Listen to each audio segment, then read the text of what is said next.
여러분, 인생에서 정말 중요한 결정을 내려야 할 때, 그것도 누구랑 상의할 수도 없이 오롯이 혼자서 결정해야 한다면 어떨 것 같으세요? 한 남자가 바로 그런 상황에 처했습니다. 오늘은요, 믿음이 그야말로 극간의 시험을 받는 순간, 아브라함의 이야기를 통해서 하나님 앞에 홀로 선다는 게 과연 어떤 의미인지 한번 깊이 들어가 보려고 합니다.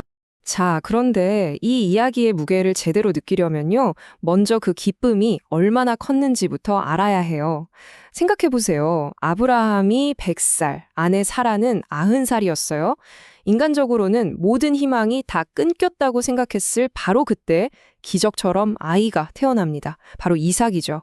이름 뜻 그대로 이 아이는 이들 부부의 메마른 삶에 터져나온 웃음 그 자체였던 겁니다. 네, 바로 이 질문. 이게 바로 수천 년 전 아브라함이 맞닥뜨려야 했던 그 불가능에 가까운 선택의 무게였습니다. 그런데 이게 그냥 옛날 이야기일까요? 아니죠. 이 질문은 시대를 훌쩍 뛰어넘어서 오늘을 사는 우리에게도 당신은 무엇을 위해 서 있는가? 라는 삶의 본질적인 질문을 던지고 있습니다. 그럼 도대체 이 시험이 왜 그렇게까지 가혹하게 느껴지는 걸까요? 그걸 이해하려면 이삭이라는 아들이 아브라함에게 어떤 존재였는지를 먼저 알아봐야 합니다. 그냥 아들이 아니었거든요. 네, 맞아요. 100살.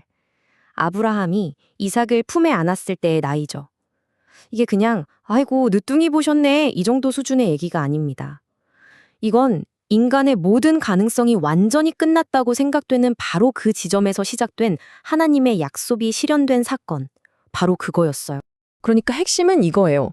이삭은 그냥 눈에 넣어도 아프지 않을 사랑스러운 아들, 그 이상이었던 거죠.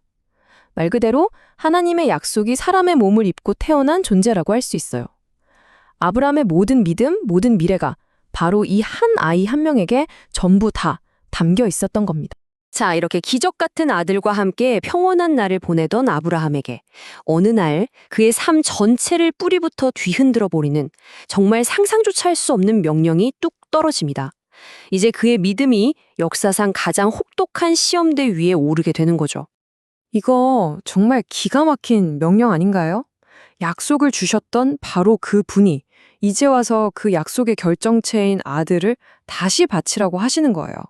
아브라함 입장에서는 이건 하나님의 약속이 스스로를 부정하는 것처럼 완전히 모순적으로 들렸을 겁니다. 여기서 아브라함의 선택이 정말 놀랍습니다. 그는요, 완전한 침묵과 고독을 택해요. 이 말도 안 되는 명령의 무게를 사랑하는 아내 사라에게조차 털어놓지 않습니다. 그 누구와도 나누지 않아요. 바로 이 지점이 오늘 이야기의 핵심입니다. 오직 하나님 앞에서 혼자 감당해야 하는 책임, 바로 홀로서기죠. 그렇게 시작된 길이 꼬박 사흘이 걸립니다. 여러분 한번 상상해 보세요. 그 무거운 침묵 속에서 아들을 데리고 걷는 아버지의 마음을요. 그 한 걸음 한 걸음이 전부 나는 이 길을 끝까지 가겠다는 고독하지만 단호한 순종의 선택이었던 셈입니다. 그리고 마침내 그 길고 긴 사흘간의 침묵의 여정이 끝이 납니다. 그들은 운명의 산 모리아에 도착했어요. 이제 모든 것이 결정될 마지막 순간이 눈앞에 다가온 겁니다. 바로 그때 아무것도 모르는 아들 이삭이 이렇게 묻죠. 아빠, 불하고 나무는 있는데 번제로 드릴 어린 양은 어디 있어요? 정말 이 순진한 질문 하나가 이 장면의 긴장감을 그야말로 폭발시킵니다. 이 말을 듣는 아버지의 심정은 어땠을까요? 정말 가슴이 무너져 내렸겠죠. 그런데 여기서 아브라함의 대답을 보세요. 아들아, 번제할 어린 양은 하나님이 직접 준비하실 거란다. 이게 그냥 아들을 안심시키려는 임기응변이나 거짓말이 아니었어요.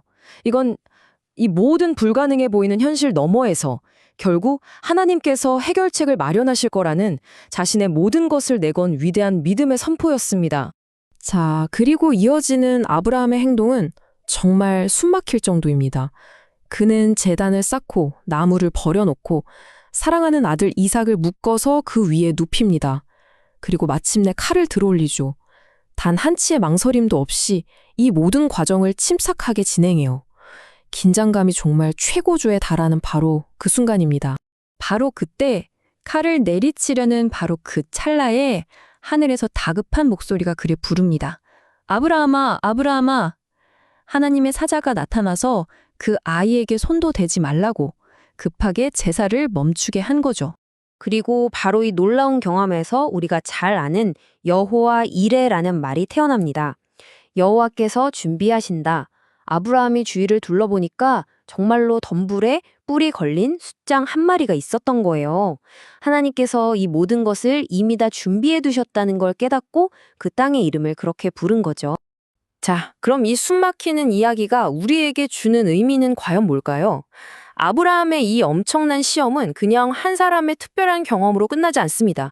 우리 모두에게 홀로 서는 믿음이란 과연 무엇인지 그 본질에 대한 깊은 생각을 하게 만들죠.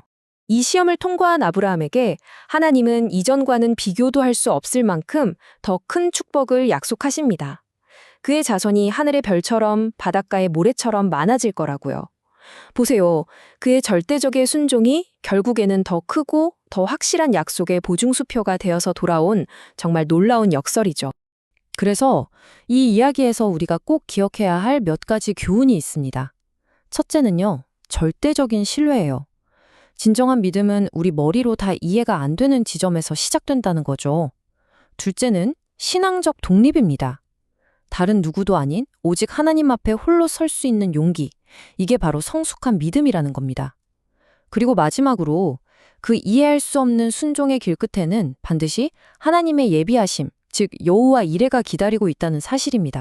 결국 이 이야기의 가장 핵심적인 역설은 바로 이거예요. 아브라함은 모든 것을 기꺼이 포기할 준비를 함으로써 오히려 모든 것을, 아니 그 이상을 다시 얻게 되었다는 것. 이게 바로 그가 수천 년이 지난 지금까지도 믿음의 조상이라고 불리는 이유입니다. 자, 이제 아브라함의 이야기는 우리 각자의 삶으로 돌아와서 마지막 질문을 던집니다. 여러분의 삶에서 가장 중요하고 또 가장 외로운 결정을 내려야 하는 그 순간에 여러분은 과연 누구 앞에 그리고 무엇을 위해 진정으로 홀로 서 계십니까?